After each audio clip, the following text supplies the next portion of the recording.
Hallelujah, hallelujah, hallelujah. प्रभु यीशु मसीह के महान नाम से और एक बार आप सब लोगों को इस लाइव टेलीकास्ट में मैं धन्यवाद देता हूं। परमेश्वर की भलाई हमारे साथ सदा बनी रहती है कि निरंतर वो भलाई करने वाला परमेश्वर है। इस विषय को हम अच्छी तरह से जानते हैं। जब कभी भी हम परमेश्वर को देखें तो इस दृष्टिकोण से देखने पाए कि वो परमेश्वर हमारे जीवन में लगातार भलाई की बातों को करता है। इसी के लिए वो करुणामय परमेश्वर है, वो भलाई करने वाला परमेश्वर है, वो शांति का परमेश्वर है, वो पराक्रमी परमेश्वर है। और वही परमेश्वर जो है हमारे जीवनों को,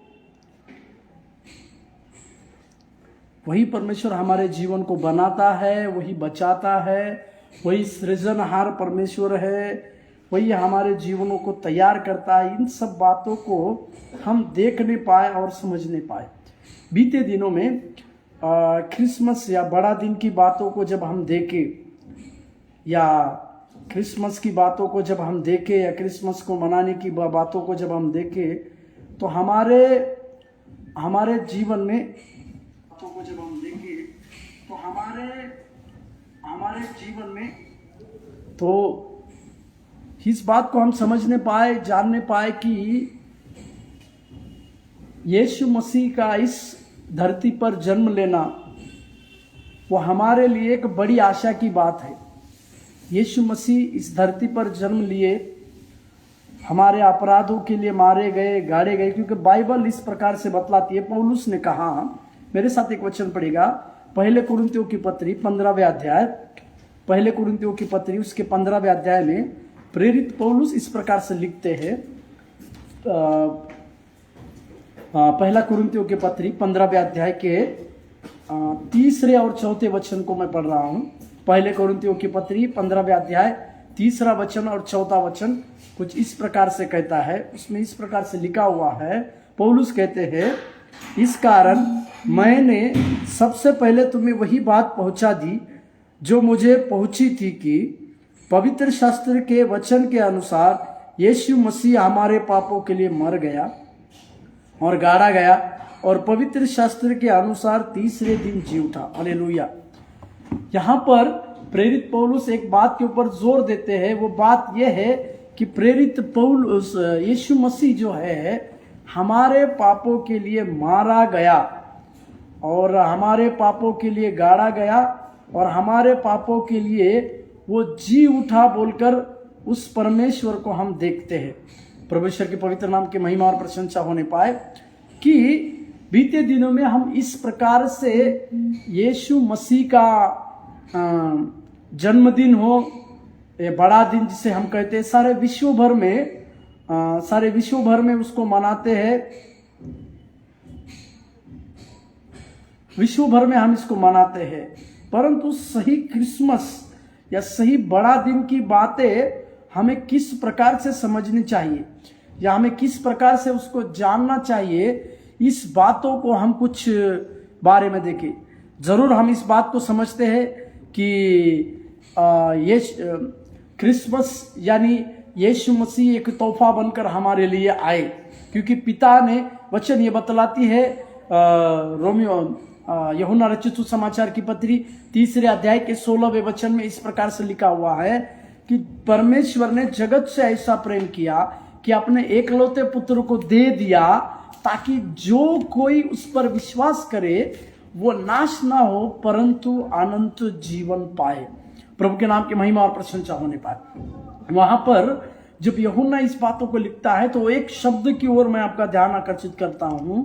वो शब्द क्या है? यूहन्ना रचित सुसमाचार 3 अध्याय के 16वें वचन में, क्योंकि परमेश्वर ने जगत से ऐसा प्रेम रखा कि अपना एकलौता पुत्र दे दिया।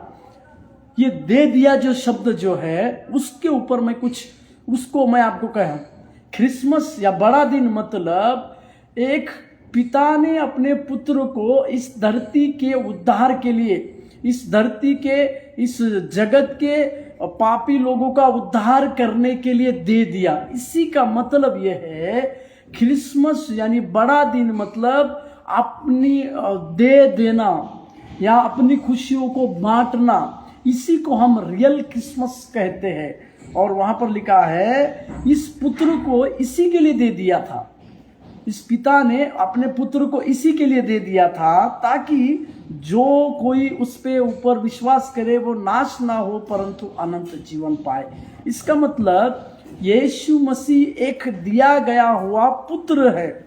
वो पुत्र अपने पिता के द्वारा दिया गया हुआ एक गिफ्ट है, या मैं इस प्रकार से कहूं, इस जगत के उद्धार के लिए इस एक पिता के द्वारा दिया गया हुआ एक तोहफा, एक मुफ्त का तोहफा है, मैं इस प्रकार से कहूंगा। और इस तोहफे के ऊपर यानी इस यीशु मसीह के ऊपर जो कोई भी विश्वास करेगा, इसका मतलब ये तोहफा जो है यीशु मसीह है, और इसके ऊपर यीशु मसीह के ऊपर जो कोई विश्वास करेगा वो नाश नहीं परंतु अनंत जीवन पाएगा। परमेश्वर के नाम की महिमा और प्रशंसा होने पाए। इसी के लिए यीशु मसीह इस जगत में आया।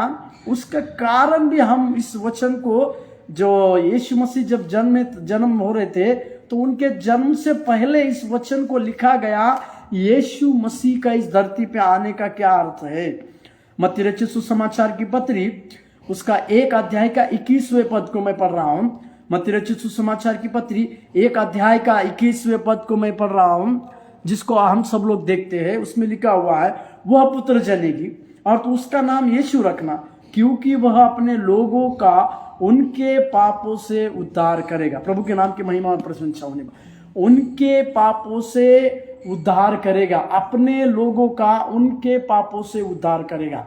मतलब इस जगत में पाए जाने वाले जितने लोग हैं उनके पापों का उद्धार करने के लिए प्रभु यीशु मसीह को इस धरती पर 3.5 वर्ष तक एक आपके जैसा और मेरे जैसा मनुष्य बनकर मनुष्य के बीच में डेरा डालकर रहना पड़ा, और मनुष्य के जैसा उन्होंने कई बातों को स्वीकार किया और गया। परंतु जब यीशु मसीह की बातों को हम देखते हैं कि, या जब हम यीशु मसीह के बारे में प्रेरित पौलुस से कहते कि वो कंगाल हुआ ताकि हम लोगों को धनी बना पाए। मैं कुछ लोगों को, जो यीशु मसीह के जन्म के समय में कुछ लोग आए थे, उन लोगों को मैं आपके सम्मुख में लाना चाह रहा हूं कि उन लोगों का एक स्ट्रैटेजी था। वे लोग कैसे थे, किस प्रकार के लोग थे, इस प्रकार की कुछ बातों को मैं आपके सम्मुख में आज लाना चाहता हूं। सबसे पहला दल को मैं आपके सम्मुख में ला रहा हूं। सबसे पहला व्यक्ति यानी एक सबसे पहला दल जो है हमारे साथ लूका रचित सुसमाचार की पत्री उसके 2 अध्याय में इनको हम देखते हैं। मेरे साथ खोलिएगा लूका रचित सुसमाचार उसके 2 अध्याय, लूका रचित सुसमाचार उसके 2 अध्याय 8वां वचन से लेकर 11वें पद को।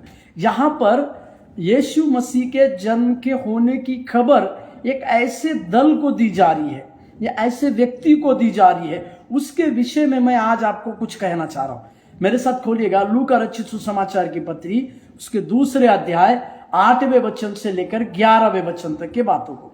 8वां वचन इस प्रकार से कहता, कौन है ये लोग, और उस देश में कितने गडरिये थे जो रात को मैदान में रहकर झुंड का पहरा देते थे, और प्रभु का एक दूत उनके पास आ खड़ा हुआ और प्रभु का तेज उनके चारों ओर चमका और वे बहुत डर गए। तब स्वर्गदूतों ने उससे कहा, मत डरो, क्योंकि देखो मैं तुम्हें बड़े आनंद का सुसमाचार सुनाता हूं जो सब लोगों के लिए है, कि आज दाऊद के नगर में तुम्हारे लिए एक उद्धारकर्ता जन्मा है। Hallelujah, hallelujah. प्रभु के नाम की महिमा और प्रशंसा होने पाए। पहला दल जो मैं आपके सम्मुख में ला रहा हूं, वो दल जो है वो गडरिये थे जो रात के मैदान में रहकर अपने झुंड का पहरा देते थे। मैं आपको यहाँ पर एक बात को जोड़ना चाहता हूं। उन दिनों में कुछ लोगों को समाज के लोग पसंद नहीं करते थे। प्रभु के नाम की महिमा प्रशंसा होने पाए। मतलब कुछ लोगों का व्यवसाय को, जो लोग व्यवसाय करते थे उन लोगों को कुछ लोग घृणित नजरों से देखते थे या तुच्छता की नजरों से देखते थे। उसमें एक है गडरिये या चरवाहे लोग, मैं इस प्रकार से कहूंगा, क्योंकि हम सब लोग जानते हैं चरवाहे लोगों का जीवन कैसा रहता है।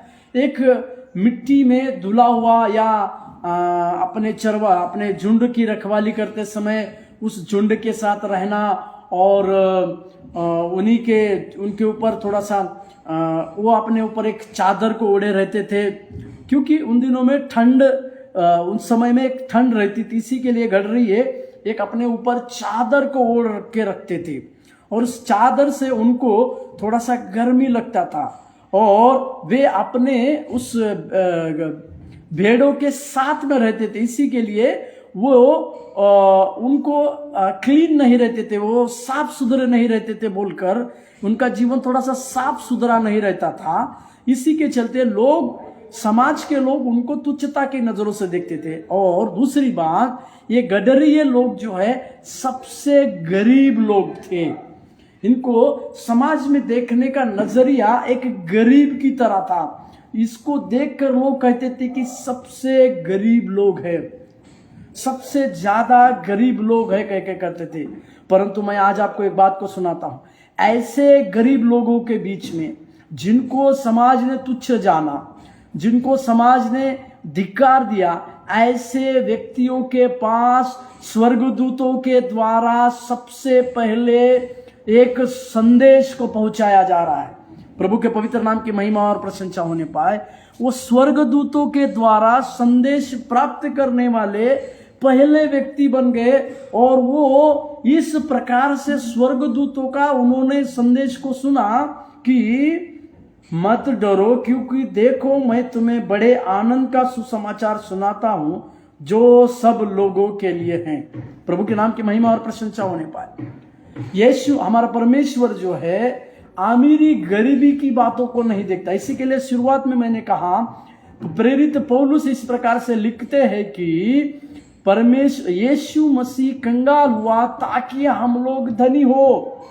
वो हम लोगों के लिए धनी होने के लिए, हम लोग धनी रहने के लिए प्रेरित पौलुस यीशु मसीह कंगाल हुआ बोलकर लिखते हैं। इसी बातों को प्रेरित पौलुस अपनी भाषा में इस प्रकार से लिखता है कि इस गडरिये को जो अनपढ़ रहते थे, ये गडरिये जो है साफ सुथरा नहीं रहते थे, ये गडरिये कंगाल रहते थे। इसी के लिए समाज में इनके लिए किसी भी प्रकार का स्थान नहीं था। समाज में इनके लिए किसी भी प्रकार की मान सम्मान की बातें नहीं थी। यहां तक समाज के लोग इनको धिक्कारते थे।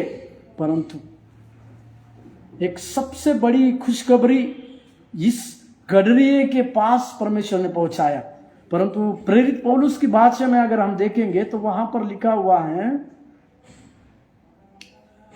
पहले कुरिन्थियों के पत्री 1 अध्याय के 21वें पद को मैं पढ़ रहा हूं। पहले कुरिन्थियों की पत्री 1 अध्याय के 21वें पद में इस प्रकार से लिखा है, क्योंकि जब परमेश्वर के ज्ञान के अनुसार संसार के ज्ञान से परमेश्वर को न जाना तो परमेश्वर को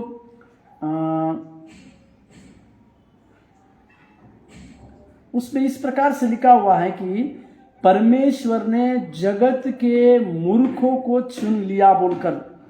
पहले कुरिन्थियों के पत्री 1 अध्याय के 27वें पद, पहले कुरिन्थियों के पत्री 1 अध्याय 27वें पद में, परंतु परमेश्वर ने जगत के मूर्खों को चुन लिया है कि ज्ञानवानों को लज्जित करे, और परमेश्वर ने जगत के निर्बलों को चुन लिया है कि बलवानों को लज्जित करे। हालेलुया। प्रेरित पौलुस इस वचन में दो बातों को स्पष्ट रीति से कहते हैं। पहली बात कहते हैं प्रेरित पौलुस कि परमेश्वर ने जगत के मूर्खों को चुन लिया है। मेरे प्रियो, यदि आप इस प्रकार से कहते हैं, इस प्रकार से सोच रहे हैं कि मैं किस प्रकार से पढ़ाई को नहीं किया हूं, मेरे पास किसी प्रकार की डिग्री नहीं है, मेरे पास किसी प्रकार का ज्ञान नहीं है, यदि आप इस प्रकार से सोचते हैं तो एक बड़ी खुशखबरी मैं आपको देना चाह रहा हूं। परमेश्वर ने जगत के मूर्खों को ही चुना है। और याकूब को अगर पूछेगा पहले वचन, याकूब की पत्री पहले अध्याय के उसके पहले अध्याय में, तो वो इस प्रकार से कहता है, परमेश्वर को बुद्धि मांगो कि वो तुम्हें उदारता से देगा। प्रभु के पवित्र नाम की महिमा और प्रशंसा होने पाए। मैं यहाँ पर एक बात को कहना चाह रहा हूँ, एक दल के लोगों को मैं दिखा रहा हूँ। एक दल समाज से तिरस्कृत किया गया हुआ दल है, एक कंगालीपन में रहने वाला दल है, एक जो नकारा गया, तुच्छ जाना गया, इस प्रकार का दल है। परंतु उसी दल के पास परमेश्वर अपने स्वर्गदूतों को भेजकर एक प्रकार से इस प्रकार की बड़ी भविष्यवाणी की बातों को वहां पर लाता है कि यीशु मसीह का जन्म कहाँ। क्योंकि इसी के लिए मीका का किताब अगर हम देखते हैं तो उसमें इस प्रकार से लिखा हुआ है, मीका नबी का किताब, उसमें जो, जैसे मैंने कहा, जो तिरस्कृत किए गए, जो समाज से धिकारे गए, जिनको समाज में किसी भी प्रकार का वैल्यू नहीं रहा, ऐसे व्यक्तियों के पास परमेश्वर का एक संदेश जाता है। इसी के बारे में अगर आप देखते हैं मीका नबी का किताब, उसका 4 अध्याय का 2 वचन को देखिएगा। मीका नबी की किताब, उसका 4 अध्याय का 2 वचन, मीका 4 अध्याय 2 वचन, उसमें लिखा है बेथलेम ये प्रता, यदि तू ऐसा छोटा है कि यहूदा के हजारों में गिना नहीं जाता, तो भी तुझ में से एक पुरुष निकलेगा जो इजराइलों में प्रभुता करने वाला होगा, और उसका निकलना प्राचीन काल से वरन अनादि काल से होता आया। यहाँ पर बेथलेम में एप्रता जो है, एक छोटा सा, छोटे से छोटे में गिना जाने वाला था। परंतु यहाँ पर एक बात को मैं कहना चाहता हूँ, जो छोटे से छोटे में गिना जाता है उन्हीं के द्वारा परमेश्वर बड़े बातों को करता है। इसी के लिए ये झुंड जो था शायद छोटा झुंड है, शायद लोगों से तिरस्कृत किया हुआ झुंड है, शायद लोगों को पसंद नहीं आने वाला झुंड है, परंतु परमेश्वर उन्हीं के द्वारा अपना स्वर्गदूतों को एक संदेश देकर अपने पुत्र के बारे में उनको बतलाने की कोशिश को करता है। हालेलुया, प्रभु के नाम की महिमा और प्रशंसा होने पाए। और एक झुंड को मैं आपके सम्मुख में लाना चाहता हूँ, मेरे साथ निकालेगा मत्ती रचित सुसमाचार की पत्री, उसका 2 अध्याय, मत्ती रचित सुसमाचार की पत्री, उसका 2 अध्याय। और एक झुंड जो है मैं आपके सम्मुख में लाना चाहता हूँ। ये झुंड जो है अमीर झुंड है। सबसे पहला मैं एक गरीब के झुंड को, जहां पर प्रभु यीशु मसीह का स्वर्ग से निकला हुआ पहला संदेश ऐसे व्यक्तियों को पहुंचा, कह के मैंने जैसे बताया। अभी दूसरा एक झुंड को मैं आपके सम्मुख में ला रहा हूं। वो झुंड जो है एक अमीर झुंड है। उसको शास्त्री और फरीसी कहते हैं, क्योंकि ये शास्त्री और फरीसी को वो यिर्मयाह की किताब के अनुसार वो भोर में तारा जहां पर जाता था उसके बारे में सभी प्रकार का ज्ञान था। ये ज्ञानवान थे, ये बुद्धिमान थे। इसी के लिए वो तारा को जैसा जैसा तारा इनको गाइड करते गए फिर चले गए। परंतु इन्होंने अपनी बुद्धि का इस्तेमाल कर कर ये सोचा, अरे राजा अगर जन्म होना है तो महल में होना है। इस प्रकार से उन्होंने अपने आप में ठोकर खाया और वे अपनी दिशा को भूल गए बोलकर हम देखते हैं। परंतु वचन को इस प्रकार से बतलाती है। और जब राजा हेरोदेस राजा ने इन्हीं को जब अपने पास लाकर उन्हीं को पूछा कि उस बालक का जन्म कहाँ होना है, इसके विषय में जब उन्होंने पूछा तो वे उसको इस प्रकार से कहना चाह रहे थे कि मैं भी तुम्हारे साथ आकर उस बालक को नमन करूंगा। परंतु अभी दूसरा एक दल को मैं आपको दिखा रहा हूं। मेरे साथ खोलिए मत्ती रचित सुसमाचार की पत्री 2 अध्याय 9 मेरे ख्याल से 10, 11, 12 वचन। मत्ती रचित सुसमाचार की पत्री उसका 2 अध्याय 10, 11 और 12 वचन। उस तारे को देखकर वे अति आनंदित हुए। उन्होंने उस घर में पहुंचकर उस बालक को उसकी माता मरियम के साथ देखा और मुंह के बल गिरकर बालक को प्रणाम किया और अपना अपना थैला खोलकर सोना, लोबान, गंधरस की भेंट चढ़ाई। हालेलुया। एक मैं झुंड जो यीशु मसीह बालक के रूप में जन्मे, उनके पास आने वाला एक दूसरा झुंड को मैं आपके सम्मुख में ला रहा हूं। ये दूसरा झुंड जो है अति ज्यादा आमिर झुंड है। वो झुंड क्यों आमिर है, तो उसके विषय में लिखा है कि उन्होंने जब इस बालक को वहां पर मरियम के पास देखा तो उन्होंने इस प्रकार से लिखा हुआ है, मुंह के बल गिरकर बालक को प्रणाम किए और साथ ही साथ उन्होंने अपना अपना थैला खोलकर, देखिएगा, तो अपना अपना थैला खोलकर मतलब सबसे पहले वो पैसा को चढ़ाए, दूसरा सोना, लोबान और गंधरस और उन दिनों में राजा सुलेमान जो था उसने भी अपने मंदिर, परमेश्वर के मंदिर निर्माण को करने के लिए उस देश में पाए जाने वाला सबसे अधिक गंधरस को अपने पास उस मंदिर की महक के लिए लाया था। और लोबान जो है उन दिनों में बहुत सारे कई एक ज्यादा पैसों में वो लाया जाता था। प्रभु के नाम की महिमा और प्रशंसा होने पाए। मतलब अपने जीवन की सबसे ज्यादा अमीरी की बातों को वे लोग यीशु मसीह जो बालक थे उसके सम्मुख में रखकर वो चले जा रहे हैं। प्रभु के नाम की महिमा और प्रशंसा होने पाए। ये अमीर का झुंड जो है अपनी अमीरी, अपने पास का सोना, अपना पास का पैसा, अपने पास के जो कीमती बहुमूल्य चीज हैं जिनके उन दिनों में बहुत सारे रुपयों में खरीदा जा सकता था, वे सारे के सारे लेकर यीशु मसीह के पैरों तले लाए हैं। इसी के लिए यीशु मसीह अपनी सेवकाई में भी कहे कि धनवानों का स्वर्ग के राज्य में प्रवेश क्यों नहीं हो सकता है।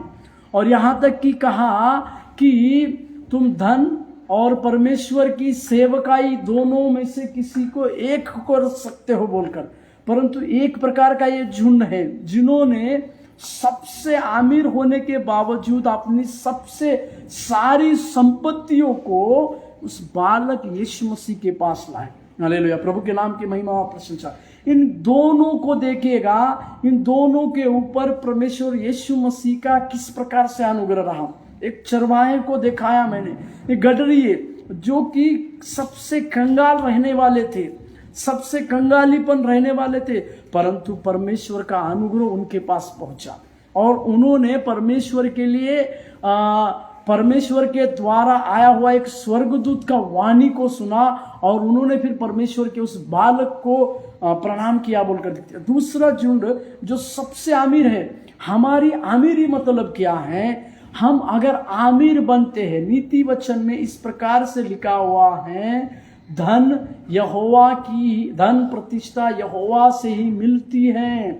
यदि हम हमारे धनों में आशीष चाहते हैं, यदि हमारे धनों में, हमारे पैसों में बरकत परमेश्वर ने दिया है, हमारे जीवनों में परमेश्वर ने धन की बड़ी आशीष को दी है, तो वे आशीष को हमें परमेश्वर के चरणों में लाने की आवश्यकता है। प्रभु के पवित्र नाम की महिमा और प्रशंसा होने पाए। यदि हम अपने जीवनों का आशीष परमेश्वर के पास लाते हैं तो परमेश्वर हमारे जीवनों में बड़े कार्य करता है। इसका और एक व्यक्ति को मैं आपको दिखाना चाहता हूं। मेरे साथ एक खोलिएगा लूका रचित सुसमाचार, लूका रचित सुसमाचार की पत्री, उसके दूसरे अध्याय, उसका 36 और 37वां वचन को मैं दिखा रहा हूं। जहां पर एक व्यक्ति को मैं दिखा रहा हूं आपके सामने। लूका रचित सुसमाचार की पत्री दूसरे अध्याय 36 और 37 और 38 भी पढ़ेंगे। लूका रचित सुसमाचार दूसरा अध्याय 36, 37 और 38। आशेर के गोत्र में से हन्ना नामक फनीएल की बेटी एक भविष्यवक्ता थी। वो बहुत बूढ़ी थी और विवाह होने के बाद 7 वर्ष अपने पति के साथ रह पाई। वो 84 वर्ष से विधवा थी और मंदिर को नहीं छोड़ती थी, पर उपवास और प्रार्थना कर करके रात दिन उपासना किया करती थी। और वह उस घड़ी वहां आकर प्रभु का धन्यवाद करने लगी और उन सबों से जो यरूशलेम के छुटकारे की बाट छोड़ते थे इस बालक के विषय में बातें करने लगी। हालेलुया। एक विधवा को मैं यहाँ पर आपके सम्मुख में ला रहा हूं।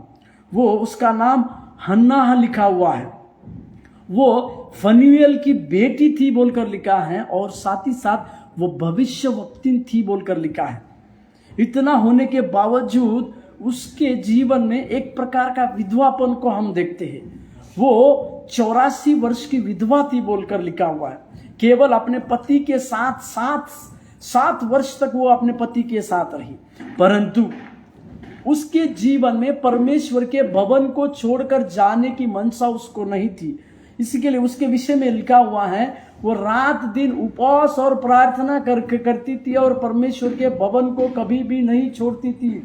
मेरे प्रियो, आपके जीवन में यदि परमेश्वर के लिए उस प्रकार की भूख और प्यास ज्यादा से ज्यादा अगर है तो परमेश्वर आपके जीवन में उसके प्रकट होने की भलाई को करेगा।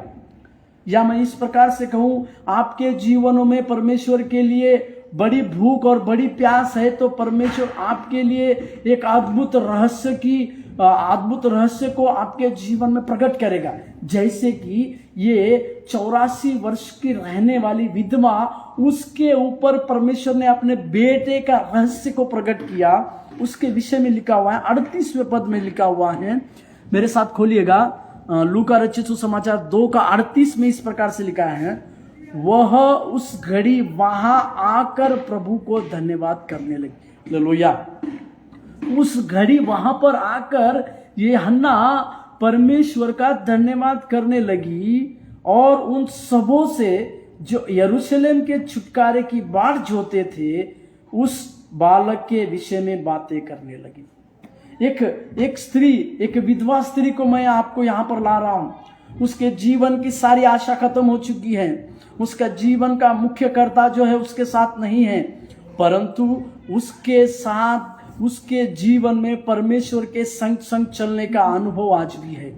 परमेश्वर से उपवास और प्रार्थना करने का अनुग्रह आज भी उसने प्राप्त किया है। इसी के लिए उसके विषय में बाइबल इस प्रकार से बतलाती है कि वो हन्ना उस मंदिर में परमेश्वर का जैसे धन्यवाद करने लगी तो उसने और उन सबों से जो लोग यरूशलेम की छुटकारे की बाट को जो रहे थे उन सबों को इस बालक के विषय में बताया।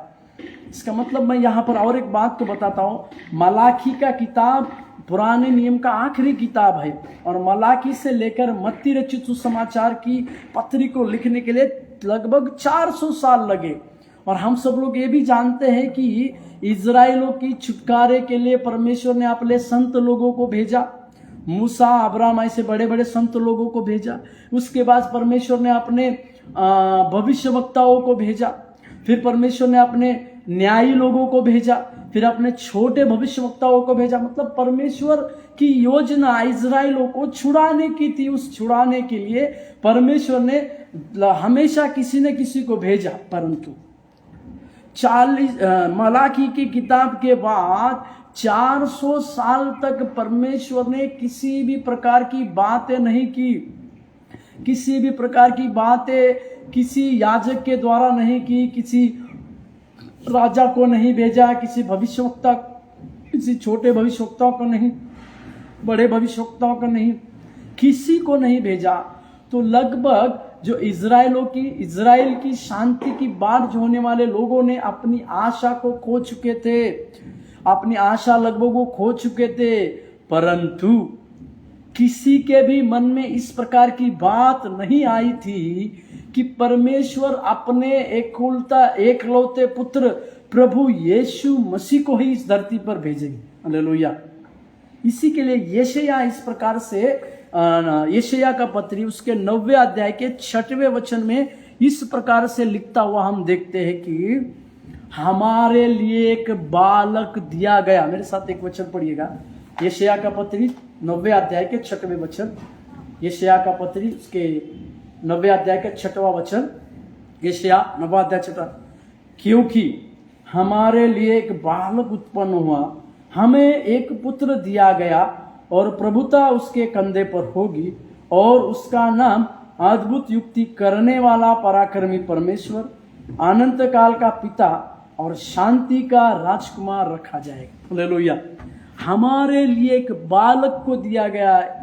इस बातों को कोई भी नहीं समझ पा रहा था कि परमेश्वर अपना एकलौता एक पुत्र यीशु मसीह को इस धरती पर भेजेगा, हमारे पापों को छुड़ाने के लिए, हमारे अपराधों को छुड़ाने के लिए।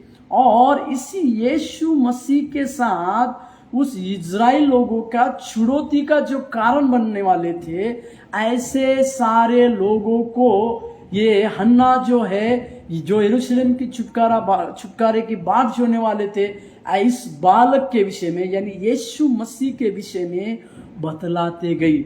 इसी के लिए वचन 1 यूहन्ना जब लिखता है तो इस प्रकार से लिखता है। यूहन्ना रचित सुसमाचार की पत्री उसके 20वें अध्याय, यूहन्ना रचित सुसमाचार के 20वें अध्याय उसके 29वें पद को मैं पढ़ रहा हूं।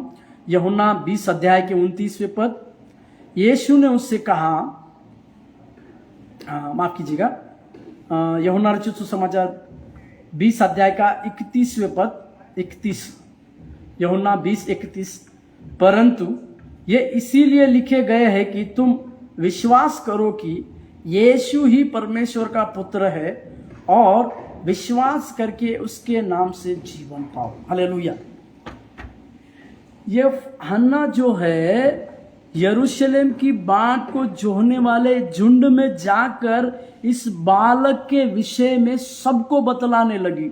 ये कह के कि इजराइलों की शांति, इजराइलों को छुड़ाने के लिए परमेश्वर ने अपने एकलौते पुत्र को भेजा है, एकलौते पुत्र को भेजा है और सारे इजराइलों की अभी छुड़ौती का कारण ये बालक बनेगा। मेरे प्रियो, मैं यहाँ पर आज एक बात को कहकर अंत करने पर मैं 3 प्रकार के झुंड आपके सम्मुख में लाए। एक सबसे गरीब झुंड जो समाज ने नकारा हुआ है, समाज उससे घृणा करता है, एक ऐसा सबसे झुंड। दूसरा, एक अमीर झुंड को मैंने आपके सम्मुख में लाया और ये अमीर झुंड अपनी अमीरी बातों को यीशु मसीह के चरणों में लाए।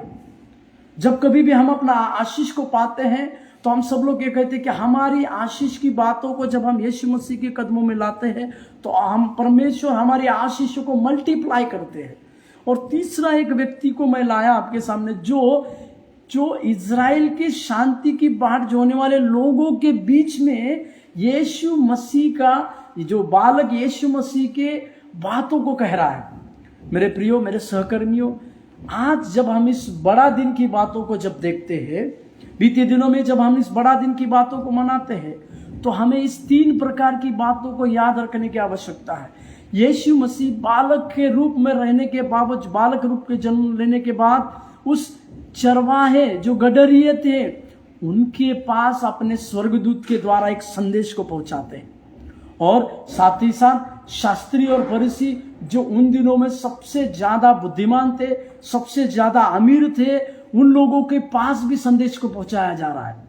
तीसरा, एक ऐसी व्यक्ति जिसके जीवन में लगभग सारी अपने जीवन की आशा खो चुकी है, लगभग उसके जीवन को जीने का सारा ढंग खत्म हो चुका है, ऐसी व्यक्ति के पास परमेश्वर अपने शांति की बातों का वचन उसको पहुंचा रहा है और उसी वचन के द्वारा परमेश्वर उसके जीवन में एक बढ़ोतरी को ला रहा है। इसी प्रकार के क्रिसमस को जब हम अपने जीवन में सही रीति से, इसी प्रकार के क्रिसमस की बातों को हमारे अंदर होने पाए, सही रीति से सही समझ को पाकर, सही ज्ञान और बुद्धि को पाकर हम इस प्रकार के अर्थपूर्ण बड़ा दिन या क्रिसमस की बातों को मनाने के लिए परमेश्वर आपको और मुझको सहायता करने पाए।